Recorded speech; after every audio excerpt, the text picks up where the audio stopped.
اعوذ باللہ من الشیطان الرجیم بسم اللہ الرحمن الرحیم۔ عزیز طلبہ، آج ہمارا جو لیکچر ہے وہ اس کا نمبر 21 ہے۔ 21واں لیکچر آپ سننے جا رہے ہیں اور 21واں سبق جو ہے وہ آج آپ لوگ پڑھیں گے۔ تو یہ 21واں جو ہمارا لیکچر ہے وہ ہے موضوعاتی مطالعہ میں سے جو پہلا سبق ہے قرآن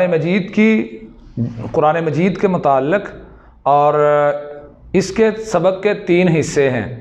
پہلا حصہ ہے تعارف، دوسرا حفاظت اور تیسرا ہے فضائل۔ تو آج کے لیکچر میں آج کا جو ہمارا یہ سیشن ہے یہ صرف تعارف ہی کے متعلق ہوگا۔ تو آپ کے اس سبق کی جو مشق ہے اس میں پہلا سوال جو ہے قرآن مجید کا مختصر تعارف بیان کریں۔ تو یہ تفصیلی سوال ہے۔ تو قرآن مجید کا تعارف جو ہے اس کے ضمن میں چند باتیں جو ہیں آپ کے ذہن میں ہونی چاہیے کہ قرآن مجید کیا ہے اور قرآن مجید کس چیز کا ذریعہ ہے۔ تیسری بات ہے قرآن مجید کا یہ جو ہے انسانی تاریخ کے ساتھ کیا تعلق ہے، اور قرآن مجید میں اللہ رب العزت نے کیا بیان فرمایا ہے۔ تو آئیے چلتے ہیں قرآن کریم کے تعارف کی طرف۔ تو قرآن کریم کا تعارف، سوال مشق کا یہ ہے کہ مختصر تعارف کریں۔ تو قرآن مجید کا تعارف کرانے کی جانب آتے ہیں۔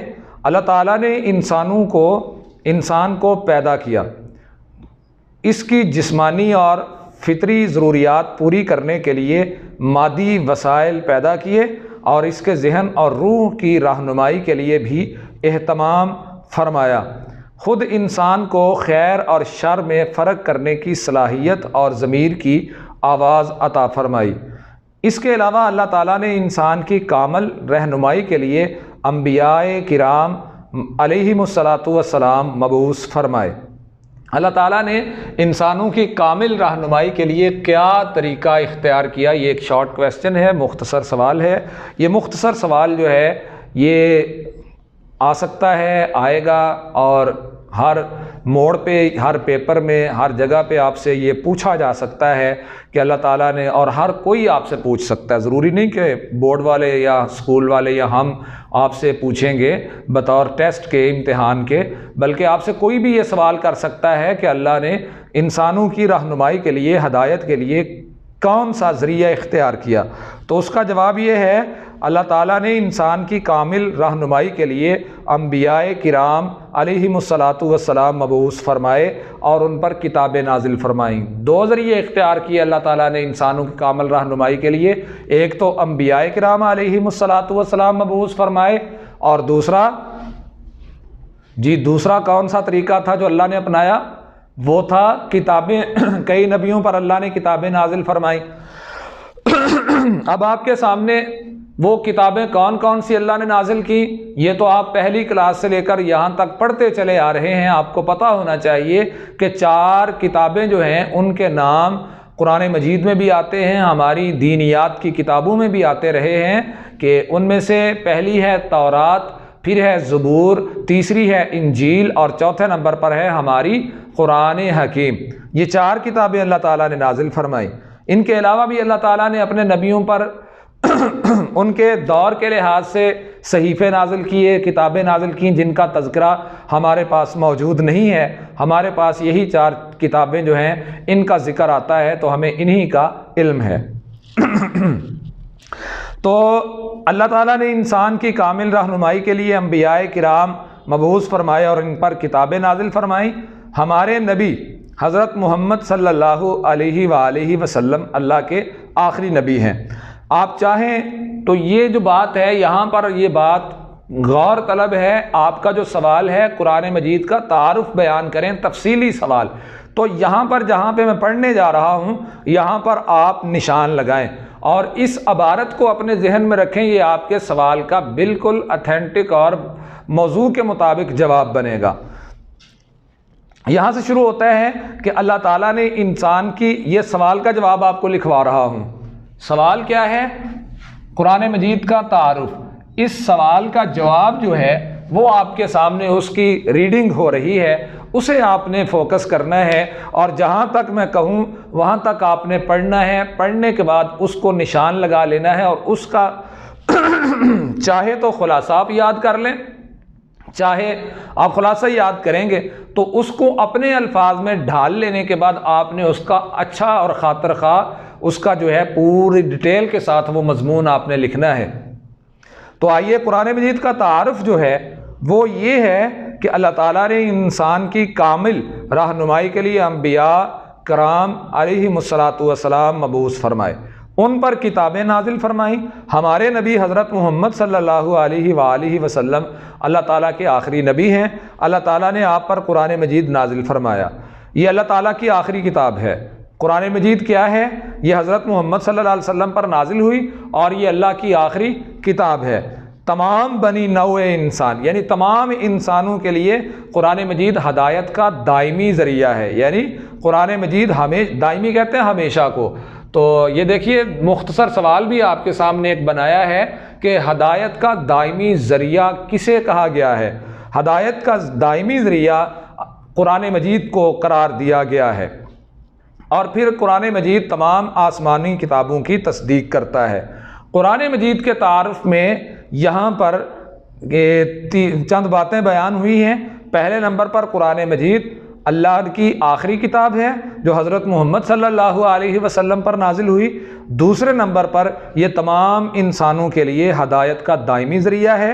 تیسری بات، یہ پچھلی جو پہلی کتابیں ہیں تمام کتابوں کی تصدیق کرتی ہے۔ اللہ سبحانہ و تعالیٰ نے پچھلی امتوں کے لیے انبیاء مبعوث فرمائے اور ان میں سے بعض پر اپنی کتابیں بھی نازل فرمائیں، لیکن ان انبیاء کی تعلیمات اور ان پر نازل شدہ کتابیں اپنی اصل حالت میں محفوظ نہیں رہیں۔ یہ بھی ایک بڑی زبردست چیز ہے قرآن مجید کی حفاظت اور تعارف کے متعلق کہ پہلی جتنی بھی کتابیں تھیں وہ نازل تو ہوئیں، اللہ نے نازل کیں، لیکن ان کی حفاظت اللہ تعالیٰ نے نہیں اس طریقے سے فرمائی جیسے قرآن مجید کی حفاظت ہوئی۔ لہذا وہ پہلی کتابیں جو ہیں وہ ایک خاص وقت کے لیے تھیں، اور جیسے جیسے وقت گزرتا رہا ان کی افادیت جو ہے وہ انسانوں کے لیے کم ہوتی چلی گئی، لیکن جو قرآن مجید ہے ان کی تعلیمات جو محفوظ نہیں رہ سکی تھیں، قرآن مجید میں ان کی تعلیمات کو بھی اللہ تعالیٰ نے محفوظ فرما دیا ہے۔ تو سورۃ المائدہ کی آیت نمبر 48 نقل کی ہے یہاں پہ، وَأَنزَلْنَا إِلَيْكَ الْكِتَابَ بِالْحَقِّ مُصَدِّقًا لِمَا بَيْنَ يَدَيْهِ مِنَ الْكِتَابِ وَمُهَيْمِنًا عَلَيْهِ۔ یہاں پر جب آپ نے ریفرنس دینا ہے پیپر میں تو چونکہ آپ کی پریکٹس نہیں ہوگی عربی لکھنے کی، اگر آپ کی پریکٹس ہے عربی لکھنے کی تو یہ بہت اچھی بات ہے۔ اگر آپ کی پریکٹس نہیں ہے عربی لکھنے کی تو جب آپ عربی لکھیں گے تو عربی لکھتے ہوئے آپ کا وقت زبریں زیریں لگائیں گے، پھر پیپر میں یہ کوشش ہوتی ہے کہ خوبصورت کر کے لکھیں تو وقت زیادہ لگے گا۔ آپ ایسے کریں کہ ریفرنس نوٹ کریں کہ سورۃ المائدہ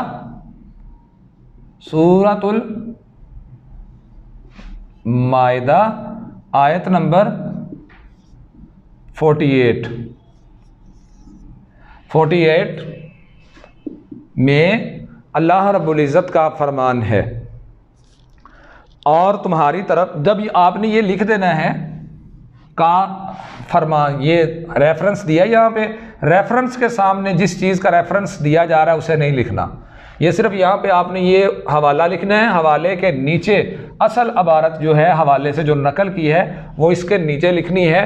ہمیشہ کے لیے یہ آپ اپنے ذہن میں اصول رکھ لیں کہ شروع میں اگر آپ حوالہ لکھ دیتے ہیں تو حوالے کے ساتھ ہی عبارت نہیں لکھنی بلکہ اس کے نیچے لکھنی۔ اب ہم نے یہاں پہ ریفرنس لکھ دیا ہے، اس کے نیچے والی جو لائن ہے وہاں پر جا کے ہم لکھیں گے، اور تمہاری طرف ہم نے یہ کتاب نازل کی ہے، یہ حق لے کر آئی ہے، اس سے پہلے جو آسمانی کتابیں آئیں ان کی تصدیق کرنے والا ہے اور ان کی محافظ و نگہبان ہے۔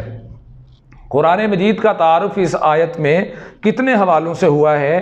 چند حوالے ہیں جو یہاں پر نقل کیے ہیں اللہ رب العزت نے، کہ پہلے نمبر پر اللہ فرماتے ہیں یہ حق والی کتاب ہے، دوسرے نمبر پر یہ اس سے پہلے جو آسمانی کتابیں آئیں ان کی تصدیق کرنے والی ہے اور ان کی محافظ و نگہبان ہے۔ قرآن مجید کو پچھلی کتابوں کے لیے مہیمن کہا جاتا ہے، تو پچھلی کتابوں کے لیے مہیمن کہنے کا مطلب کیا ہے؟ اس کا مطلب یہ ہے کہ یہ ان کتابوں میں جو تعلیمات اور عقائد اپنی اصل حالت میں محفوظ نہ رہ سکے، انہیں قرآن مجید نے اپنے اندر از سرے نو بیان کر کے محفوظ کر دیا۔ یہ بڑا اہم سوال ہے کہ قرآن مجید کو پچھلی کتابوں کے لیے مہیمن کہنے کا مطلب کیا ہے؟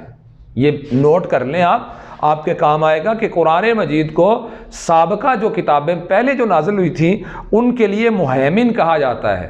یہ ایک کثیر الانتخابی سوالات میں بھی سوال آ جاتا ہے کہ قرآن کریم کو پچھلی کتابوں کے لیے کہا جاتا ہے حفیظ، علیم، خبیر، مہیمن، تو آپ نے مہیمن پر نشان لگانا ہے۔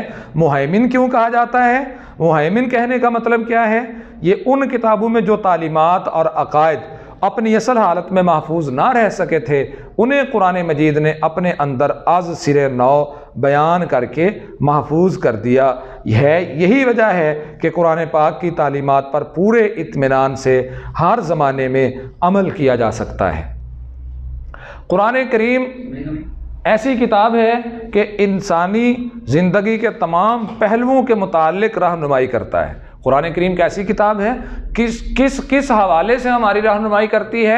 ہماری زندگی کے تمام پہلو، تمام شعبے، تمام ہماری زندگی کے جو کام ہیں ان میں قرآن مجید ہمارے لیے کیا بنے گا؟ رہنما۔ اس میں انسانی زندگی کی حقیقت، اب سوال یہ آ جاتا ہے قرآن کریم میں کون سی تعلیمات بیان ہوئی؟